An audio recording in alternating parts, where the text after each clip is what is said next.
And so we never celebrated Christmas growing up. You're not celebrating Christmas, but what are you doing? I mean, we can make Christmas God-centered in every possible way. The issue at stake in their day had to do with meat sacrificed to idols. Well, welcome, Cypress Bible Church Question and Answers.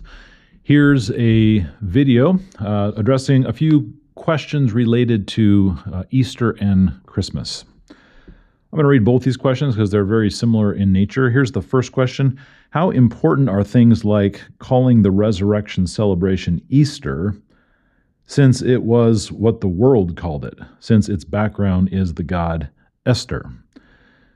And here's the second question. This is going to sound crazy, but I felt like the Lord has been pushing me to really look into the way we as Christians and as a church celebrate our holidays like Easter, Christmas, and so on. I've been reading my Bible and doing research, and in my opinion, it seems like we're doing things because that's the way the Romans way back when established things, perhaps not really how God intended it. So let's comment just a little bit on this. Let me start with a personal experience. I actually grew up in a home that didn't celebrate Christmas because my parents had a conviction. Hey, this holiday kind of stemmed out of some pagan rituals, and so we never celebrated Christmas growing up. And I actually really respected my parents for that decision. I could tell it was anchored in a conviction they had to want to honor the Lord, to put Him first, to not make this into a secular kind of gifts-oriented, really consumeristic tradition. And so we never celebrated Christmas growing up. As I grew older, though, and saw some of my friends and other traditions in other churches, I began to kind of feel like I was missing out a little bit. So I myself did a research project similar to what's being asked here, and here are just a few things that I kind of came to over the years as I've studied this myself. First of all, I don't think a lot of us even realize how much of our language, how much of our culture is holdovers from Greek and Roman mythology. For example, all the names of our planets are names of Roman and Greek gods. The days of the week that we celebrate on, Sunday is from the sun god. Good Friday, that's referencing the Norse god Frigg. The Friday is that Norse god Frigg.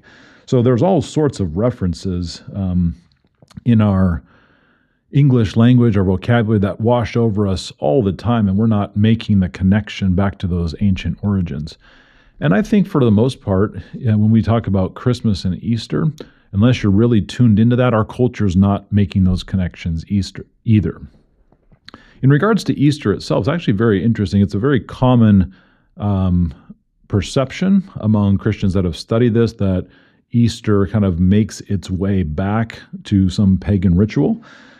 But this has recently been called into question by some very good scholarship. I would actually direct your attention to a paper called "Why We Should Not Pass Over Easter" by Nick Sayers, and he's done some research here to kind of question some maybe sloppy scholarship by Alexander Hislop. And this is a 19th century anti-Catholic conspiracy theorist who made some of these claims and tried to discredit. He had an agenda, in other words, when he was making these claims.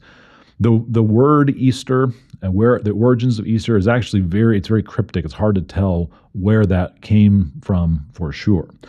So I don't think it's actually even right to make the claim with any kind of confidence. It may be, but it's not right to make it with any kind of confidence that we know that it came from pagan origins.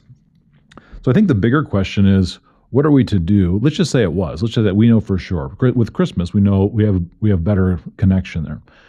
What do we do in these kinds of cases? Well, I think Romans chapter 14 speaks to a very similar issue. There's a lot of parallels here.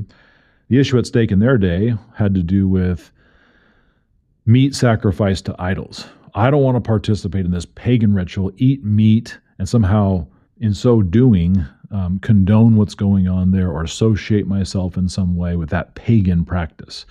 I mean, in their case, that was a very strong connection between meat sacrificed to idols, sold in the marketplace, and now I'm eating that meat. How should I conduct myself in that way? Well, Romans chapter 14 says this, "As for the one who is weak in faith, welcome him, but not quarrel over opinions. One person believes he may eat anything, while the weak person eats only vegetables. Let not the one who eats despise the one who abstains, and let not the one who abstains pass judgment on the one who eats, for God has welcomed him. Who are you to pass judgment on the servants of another? It is before his own master that he stands or falls, and he will be upheld, for the Lord is able to make him stand." Okay, so the first point in this discussion is that we ought to have our own personal convictions. And the second point is we ought not to judge one another if we come to different conclusions, especially on issues of conviction like this. So that's the first point to make. The second point, Paul goes on. He says, "One person esteems one day as better than another, while another esteems all days alike. Each one should be fully convinced in his own mind. The one who observes the day observes it in honor of the Lord. The one who eats it in honor of the Lord, since he gives thanks to God." And then Paul goes on. So again, the idea here is that whatever decision you can make a decision to abstain from Christmas or to abstain from Easter, saying, I don't want that connection that just feels like it dishonors the Lord. If you make a decision with that conviction in mind, God will honor it. And you can also make the reverse decision and say, you know what, I just think I'm not thinking about those things in the same way that the guy eats the meat, isn't thinking about the idol to whom it's sacrificed. He's just thinking about, I'm glorifying God. God, you made great meat. In the same way, we can do that with Christmas. We can do that with Easter. If that's your conviction, you kind of arrive at that conclusion, then absolutely glorify God in Christmas, glorify God in Easter.